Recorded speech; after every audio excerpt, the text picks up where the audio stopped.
I am Emily Carter, 32 years old and the founder of EC Studio, a fashion brand built from scraps, sleepless nights, and sheer defiance. To the world, I'm a success story, but to my family, I was always the disappointment they cast aside. 10 years ago, they told me to leave and never looked back. What they don't know is that I now own the very house they once threw me out of. Before I dive into this story, let me know where you are watching from and hit that like and subscribe button if you have ever felt left out by your own family. I was born into a house where love was measured in achievements, not affection. In Boston, the Carter name meant excellence.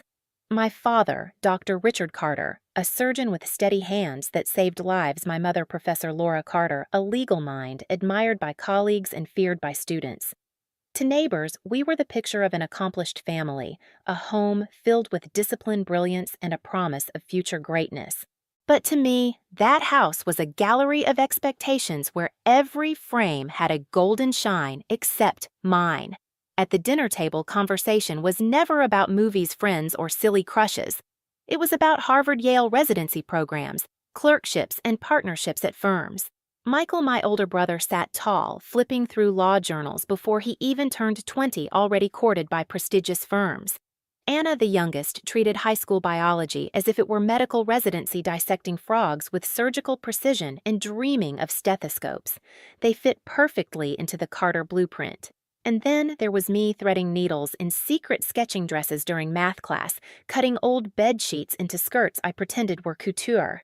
My mother's tone was sharp as glass when she caught me one afternoon sketching instead of finishing calculus. Emily, sewing is a hobby, not a career. You need to be serious about your future. To her, fabric was scraps. To me, it was language. Every stitch told a story, every hem whispered a possibility. But in that house, my language had no translation. My father rarely raised his voice, which made his disappointment worse. His silence was heavier than thunder. The night I first mentioned Parsons School of Design, his eyes clouded, his lips pressed thin. You've been given every opportunity, and you want to throw it away to play with fabric. That word play burned deeper than any shout. It turned my dreams into childish toys in their eyes. Comparison was the rhythm of my childhood. Why can't you be more like Michael? Anna knows what she wants. Why don't you?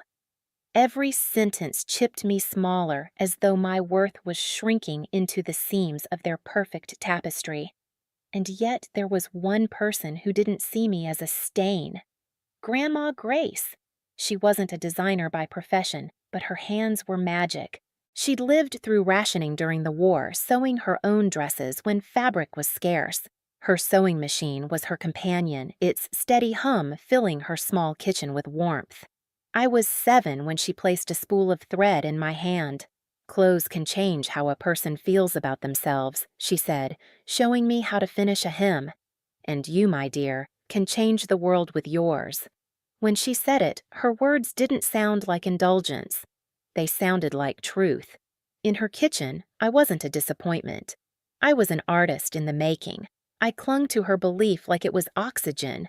I kept scraps of fabric the way some children kept candy, folding them neatly, imagining what they could become. At 10, I stitched my first real dress out of leftover curtains. It was uneven, too long in some places, too short in others, but when I wore it, I felt transformed. For a fleeting moment, I wasn't the invisible Carter child. I was Emily, the girl who could create something out of nothing. Still, in my parents' house, hope was fragile. Every time I showed them a sketch, my father's silence wrapped tighter around me. Every time I tried to speak of design, my mother corrected me like I'd misquoted a legal statute. Michael laughed when he saw me sewing late at night. Anna rolled her eyes as if it was a childish phase. The walls of that house pressed closer each year, filled with trophies, degrees, awards that weren't mine. My victories, a handmade blouse, a design praised by a teacher, were invisible against the shine of Harvard acceptances and pre-med accolades. Holidays became rituals of exclusion. At Christmas, Michael unwrapped leather briefcases, Anna received medical kits, while I was given books on serious subjects, or worse, nothing at all. Birthdays blurred into silence. One year, I remember waiting all day for someone to mention it. No one did. The cake on the table wasn't mine. At night, when the weight became unbearable, I whispered to myself, maybe I was born broken. Maybe that's why they never loved me. The thought lingered like smoke in my lungs, but I stitched through the doubt. Thread and fabric became my rebellion, my quiet scream in a house that demanded silence. Each needle prick was a reminder I was still here. I was still creating. Grandma's voice was the only echo of belief. The things worth doing will always scare you first. It became a mantra, yet for all her encouragement, I still lived under my parents' roof, still ate at their table, still felt the sting of being the odd sketch in their perfect gallery. And though I told myself I could endure forever, every wound has a limit. But one moment changed everything. The night it all broke was not a storm with lightning, it was a storm made of silence. Boston winters have a way of sinking into your bones. That Sunday evening, the air outside was soaked with rain, the kind that taps against windows in steady, unrelenting rhythms. Inside the Carter dining room was warm lit by the soft glow of chandeliers, the table lined with roast chicken steamed vegetables, and a bottle of Bordeaux my father favored. It looked like perfection. It felt like suffocation. Michael scrolled on his phone, smirking at something on the screen. Anna leafed through medical school brochures as if the pages were already her destiny. My mother sliced the chicken with her usual precision, every movement sharp, decisive. My father sat at the head of the table, his tablet in hand, nodding occasionally as if in quiet judgment of the world. And me, I sat with words burning inside me, rehearsed all day, threatening to choke me if I didn't let them out. My palms were damp against my napkin. My fork trembled slightly each time it touched the plate. Finally, when I felt the weight pressing so hard on my chest I could barely breathe, I spoke. I'm not applying to law school. The room froze. The clink of silverware stopped midair. Even the rain outside seemed to hush as though waiting for the verdict. My father lowered his tablet slowly, carefully, like a judge about to hand down a sentence. His eyes locked on me, steady and unreadable. What did you just say? I swallowed hard, my throat dry. I'm applying to Parsons School of Design. In New York. I want to study fashion. The words left my mouth like fragile glass, and I braced for the shatter. My mother's knife hovered above the chicken, her hand stiff. Michael finally looked up, his face twisted in something between amusement and disbelief. Anna just stared, lips pressed tightly, eyes wide but unreadable. Fashion design? My father repeated, his voice low, deliberate, as though tasting foreign syllables he found distasteful. Emily, you can sew as a hobby. You cannot make a life out of it. I can, I said, my voice shaking but firm enough to rise above the hum of blood in my ears. And I will. The air snapped taut like a string pulled too far. My mother was the first to let the string break. You are throwing away every opportunity we've given you, she said sharply, her words like knives. Do you have any idea how ungrateful you sound? I'm not ungrateful, I whispered, though my throat ached. I'm just tired of pretending I want a life that isn't mine. The silence that followed was not silence at all. It was judgment. It was rejection. It was the final brick in the wall they had built between us. My father's voice came last, deep and slow, each word hammered into me like a nail. If you walk down this path, don't expect us to fund it. No tuition, no rent, no support. You'll be on your own. The rain lashed harder against the windows like applause for their verdict. For a heartbeat, fear clawed at me. The thought of living without their safety net made my stomach twist, my vision blur. But beneath the fear, something steadier stirred. Grandma Grace's voice. The things worth doing will always scare you first. I understand, I said softly. My hands shook beneath the table, but I didn't let them see. Dinner continued in a suffocating silence. The clink of cutlery muted the taste of food, turning to ash in my mouth. No one looked at me again. In that moment, I was already erased. That night in my room, I folded clothes into a small suitcase. Sketchbooks stacked carefully, as if the pages themselves were fragile children I needed to protect. And then, the most important item, the battered Singer sewing machine Grandma had given me. Its paint chipped its sound old and worn, but to me it was heartbeat compass weapon and prayer. I wanted to cry, but no tears came. There was no space left for them, only resolve. Before dawn, I called Grandma. She didn't sound surprised. "I'll send you a little something to get started," she said gently. "It isn't much, but I believe in you." When I hung up, my chest ached, not from fear this time, but from love. The kind of love that doesn't demand proof. The next morning, the Carter house glowed in the rain-white clapboard siding, slick and shining like it had been freshly painted for my departure. I stood at the door with my suitcase, my sewing machine at my feet, and my future pressing against me like the cold air outside. I didn't look back as I stepped out, not because I didn't care, but because I knew if I saw those windows, if I caught even a glimpse of the familiar light, I might falter, and faltering was not an option. On the train to New York, the world blurred past in streaks of gray and silver. My pocket held $500, my lap held the sewing machine, and my heart held a fragile, flickering hope. I didn't know if I'd make it. I only knew I couldn't keep living someone else's life. The day came when I couldn't keep waiting. New York did not welcome me with open arms. It tested me, bruised me, and left me standing on sidewalks wondering if I had made the worst mistake of my life. The city doesn't care who you are, it only cares if you can survive it. I found a shoebox room in Queens walls, thin enough that I could hear my neighbor arguing over rent through the plaster. The rent was $450. Grandma's $500 vanished in a day. That left me with $50, a sewing machine, and a dream so fragile it felt like a glass ornament carried into a storm. By day, I was a student at Parsons.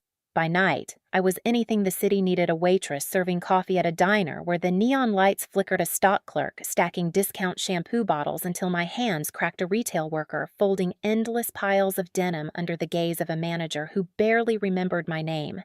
Sleep became a luxury. I stitched until 3:00 a.m., the hum of the machine louder than the pounding in my head. Sometimes I woke up with a pin still tucked behind my ear threads, tangled in my hair like a crown of exhaustion. Fabric was expensive, too expensive, so I scavenged. I begged for scraps from textile shops, snatched up damaged rolls from warehouses, and tore down old curtains from thrift stores.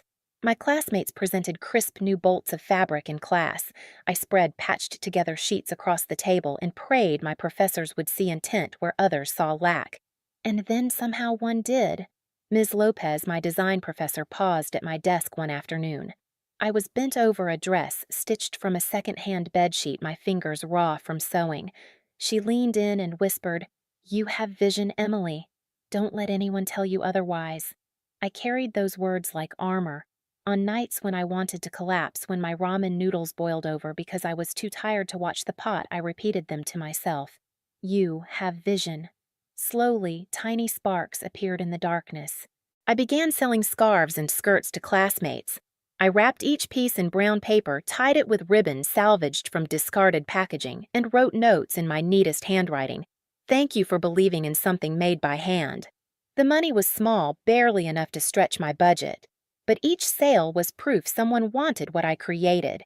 Each note I wrote back to them felt like a promise that I wasn't crazy to keep going. Still, the rejections came in waves. Boutiques told me my work was too personal or not commercial enough.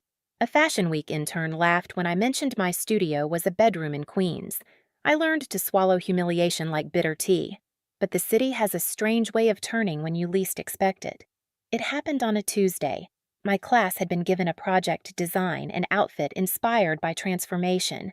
I stayed up for nights stitching emerald green curtains into a dress with an asymmetrical neckline. By the time I finished, my fingers bled and I almost skipped class from sheer exhaustion. But I went.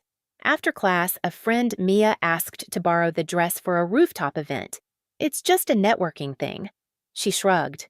Some influencers might be there. That night, my phone buzzed nonstop. Mia had posted a photo twirling under string lights, the Manhattan skyline glowing behind her. The emerald dress caught every light as if it were alive. A fashion influencer with 500,000 followers reposted it with the caption, "Obsessed with this upcycled beauty by Emily Carter Design."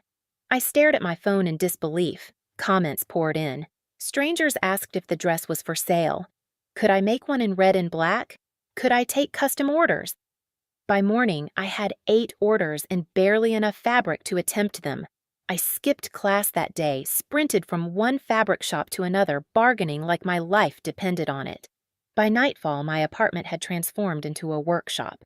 The twin bed became storage. The kitchen table became a cutting board. My floor disappeared under fabric scraps. Each package I mailed out was wrapped by hand, each note signed with gratitude. And then momentum. More influencers tagged me. A coat I'd made from vintage wool appeared outside Paris Fashion Week, worn by a stranger who twirled for photographers. That coat had been rejected by 3 boutiques. Now it was turning heads in Paris. For the first time, money trickled in faster than it trickled out. I upgraded to a slightly larger apartment still in Queens, but with a room I proudly called my studio. I bought my first industrial sewing machine. And then one evening a letter arrived. The handwriting stopped me cold, Grandma Grace. I saw your name in a magazine today, she wrote. I knew this day would come. You've always had the hands and the heart. Keep sewing my girl. Keep proving them wrong, though I know you're not doing it for them. I sat at my work table, the machine still humming from unfinished orders, and let the tears fall. Not tears of failure. Tears of someone who could finally see the tide beginning to turn. By the time I turned 32, EC Studio had become more than a brand, it was a story. A flagship store in Soho, another in Los Angeles, a third opening in London. Celebrities wore my designs on red carpets. My face appeared on talk shows I'd once watched from a flickering TV in that shoebox room. The girl they thought would fail had become the woman they could no longer ignore. And just as my empire stood steady, the past came knocking. My assistant poked her head into my office one December afternoon, a stack of fabric swatches in my hands. There's a Laura Carter online too, she said carefully. She says, she's your mother. 10 years of silence, 10 birthdays forgotten, 10 Christmases erased, and now this. They finally realized something was slipping from their hands. The phone call should have felt like a miracle. It felt like a trap.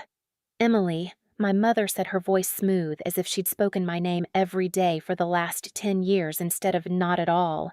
It's been far too long. We'd love for you to come home for Christmas. The whole family will be there. Michael Anna, your father. Her tone was warm, almost casual, as though she was inviting me to brunch after a busy week, not attempting to bridge a decade of silence. Why now? The words slipped out before I could stop them. A pause. Then a laugh too light to be real. Because it's Christmas, darling. It's time to be together again. I said yes, but the line in my mind had already drawn itself. I wouldn't return as the girl they discarded. I would return as the woman who had stitched herself a throne out of scraps, and I would not arrive empty-handed. The house looked exactly the same as if no time had passed at all. White clapboard siding, green shutters. A wreath so perfectly arranged it might have been copied from a magazine. But to me, the house wasn't decoration. It was memory. The night of ultimatums. The silence after my confession. The place where I was erased. Snow crunched under my boots as I walked to the door. My mother opened it, her smile wide but brittle, wrapped in a cashmere sweater that reeked of effort. She leaned in for a hug I didn't immediately return. Her perfume smelled like winter roses and denial. Inside the house was warm, glowing. Cinnamon roasted turkey and pine needles scented the air. The living room glittered with Christmas lights strung too neatly. My father stood by the fireplace, glass of brandy in hand. His posture the same unyielding line I remembered. Michael was beside him, sleek suit, confident smirk. Anna perched on the sofa, medical journal in her lap. They all turned when they saw me. Their smiles were polite but strained, like greeting an old colleague rather than welcoming home a daughter, a sister. How was your flight? New York must be so cold this time of year. You must be very busy with your business. The questions were surface level, the kind you could find on a script for strangers. No one asked about the decade of silence. No one said, "We missed you." I smiled back, but inside my jaw clenched. Each word of small talk was another brick in the wall they had built. Dinner was a theater of pretense. Michael dominated the conversation with stories of his law firm cases that made him look brilliant. My father nodded proudly, interjecting details only a surgeon could offer to remind us of his own prestige. Anna spoke of her medical research, her tone earnest, her words dotted with medical jargon that left no space for questions. I listened, I nodded, but my thoughts drifted. To the nights I spent eating instant noodles in Queens while they feasted here. To the way they smiled in holiday photos posted online without a single acknowledgement of the daughter they'd erased. At one point, Michael leaned back and smirked at me. "So, Emily fashion? I guess Instagram really does change lives." A ripple of laughter followed small, polite, dismissive. I didn't answer, not because I didn't have words, but because silence was sharper. Let them sit in it. My mother tried to smooth over the moment. "We're just so proud of all of you," she said, glancing at Michael. Then Anna, her eyes landing on me, lasted the pause, speaking louder than her words. "It's wonderful to have the whole family together again." The whole family. I almost laughed. For 10 years, I wasn't part of that definition. Now, conveniently, I was. Their attempts at normalcy grew more desperate as the evening went on. My mother piled food on my plate as if turkey and mashed potatoes could erase abandonment. My father asked pointedly about my business not to celebrate but to measure, to calculate. Michael cracked jokes about runway drama, and Anna avoided my eyes altogether. They weren't inviting me back. They were reclaiming their narrative. If Emily was back, then the Carters could once again appear whole, but I wasn't there to play a role in their show. I sat quietly letting them talk, letting their words stack up like paper walls, thin, fragile, ready to burn. My silence wasn't surrender. It was preparation. When dessert was cleared and coffee poured, I knew it was time. My bag rested against my chair, heavier than any suitcase I had once carried out of this house. Inside, it was not fabric, not sketches, but something sharper than scissors, steadier than thread. The pretense was almost over, and so the stage was set for the final strike. Coffee cups clinked softly, the air thick with cinnamon and polite exhaustion. For a moment, it seemed the night might end with nothing more than false laughter and strained smiles. But I hadn't come to Boston for small talk. I placed my hands on the table, steady, deliberate. "I brought you all a gift." 4 pairs of eyes turned toward me. Curiosity flickered in my mother's expression. Michael smirked, expecting theater tickets, maybe some ironic fashion trinket. My father leaned back, suspicion hardening his features. From my bag, I drew out 3 sleek black envelopes and slid them across the table. The sound of paper against wood was sharper than any knife. "Go ahead," I said quietly. They opened them in unison. My mother's breath caught. Michael's smirk faltered. Anna blinked rapidly, her hands trembling slightly as she held the document closer to the light. My father's face went pale. Inside, each envelope was the same thing, a notarized deed signed and sealed. The Carter family home transferred into my name. My father's voice cracked the silence. "What is this supposed to mean?" "It means," I said, my voice calm as glass, "the house you told me to leave will never throw me out again. Because it belongs to me now." Michael let out a low whistle, leaning back in his chair. "You bought the house." "Seriously?"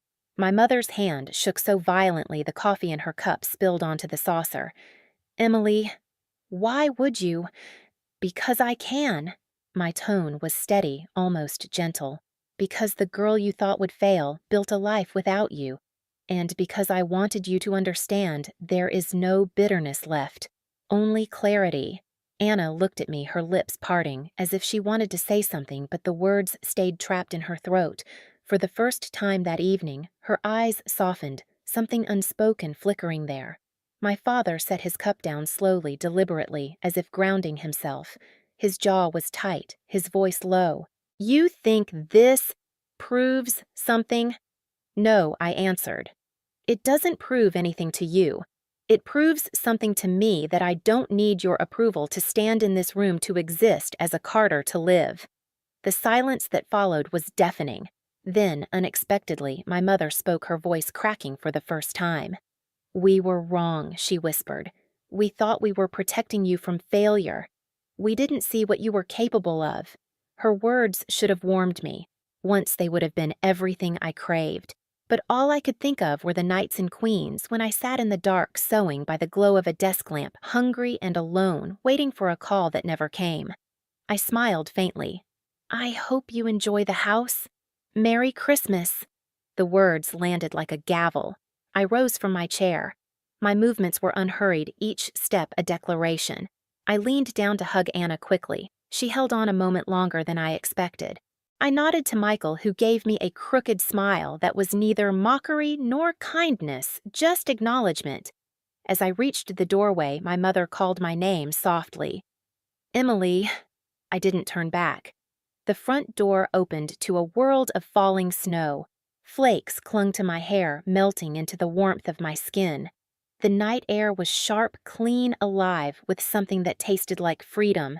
Behind me, the Carter house stood still, its lights glowing against the winter dark. But inside, something had shifted. They had seen me, not the failure, not the disappointment, but the woman they could no longer erase. And as I walked down the long driveway, boots crunching against fresh snow, I knew this night was more than confrontation. It was reclamation. They thought they could break me. All along, they were only building my fire. Every threat they made only sharpened my resolve. The snow fell heavier as I reached the car, each flake catching the glow of the street lamps, turning the night into a quiet performance just for me. I opened the door, slid behind the wheel, and sat in silence, my breath fogging the glass. Inside that house I had faced them, not with shouting, not with revenge, but with proof of the life I had built without them. I had given them the one gift they never expected the house they once used to exile me, now returned as a gesture of power wrapped in mercy. Driving back to my hotel, the city lights blurred through the windshield. Snow tears I wasn't sure which streaked harder across the glass. For years, I had dreamed of moments like this where they would finally admit they were wrong, where they would apologize, beg me to return. And now that my mother had whispered regret, the words landed hollow. They weren't healing. They weren't enough. The truth was, I didn't need them anymore. I thought of the girl who left Boston with $500 in her pocket and a battered sewing machine at her feet. She had been terrified, fragile, starved for approval. That girl would have given anything to hear what my mother said tonight. But the woman I had become, the founder of EC's studio, the one who stitched her own destiny from scraps, no longer needed it. Approval is a leash. Tonight, I cut it. My reflection in the window looked back at me, framed by snowflakes stronger than I ever thought I could be. I saw not the disappointment of my family, but the proof of survival, of creation, of resilience. Every rejection, every night I went hungry, every stitch sewn by candlelight had brought me here. Owning the house wasn't about revenge. It wasn't about flaunting success. It was closure. It was standing in the place where they told me I didn't belong, and realizing I never needed their doorway to find my path. Somewhere in the quiet, I thought of Grandma Grace. Her voice soft but steady. The things worth doing will always scare you first. She was right. The fear had been immense, but it had shaped me, carved me into someone my parents couldn't erase. I wished she could have seen me walk out of that house tonight, not as the forgotten child, but as the woman who reclaimed her own story. I parked outside the hotel and sat in the car, letting the engine hum beneath me, letting the snow blanket the windshield until the world looked new. In that moment, I realized Christmas would never mean the same thing again, not because of them, but because of me. Christmas was no longer a reminder of absence of chairs left empty of calls that never came. It was proof that I could gift myself something greater than anything wrapped in paper or tied with ribbon. I could gift myself freedom. And maybe that was the only gift that truly mattered. As I stepped out of the car, snowflakes swirling around me like confetti, I whispered a truth into the night air. Not for them, not for anyone else, but for me. They lost me. That was their punishment.